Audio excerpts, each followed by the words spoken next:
Old Calvin Lupke, who identified as a homeless teenager to attend White Bear Lake High School for almost a month. Concerns shared by parents and the community are now making their way to the state capitol. Alex Jokic has a look at what's happening to change state law.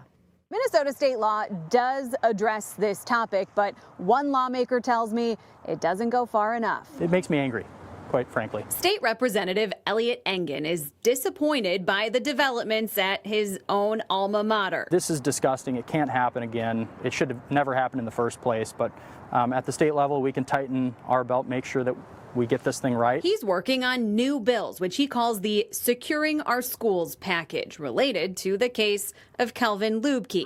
Quick recap. White Bear Lake Schools says Lupke gave them a birth certificate from another country stating he was 18 and also identified as homeless.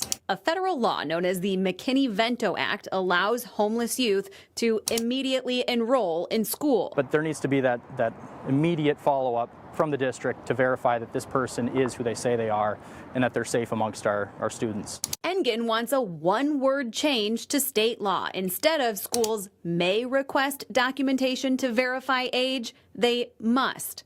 And for there to be a uniform vetting process at all schools statewide. I don't know if legislation would help. We talk about reducing barriers. Jeremiah Hawkins works with homeless kids at Bridge for Youth in Minneapolis, often helping them navigate school enrollment. For every person who does what was done up at White Bear Lake High School, again, there are thousands of children and families that are benefiting from this.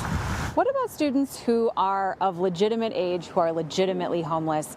Do you think what you're trying to do would create more barriers for them getting into school? No, I don't want any barriers for them. We don't want to prevent anybody from going to school so long as they're eligible in the first place. Engen's Securing Our Schools bill would also create criminal penalties for fraudulently enrolling in a K-12 school, allow other students to seek damages, and require the Minnesota Department of Education to track this issue, which they confirmed to us they currently do not. Representative Engen plans to introduce the Securing Our Schools package during the next legislative session.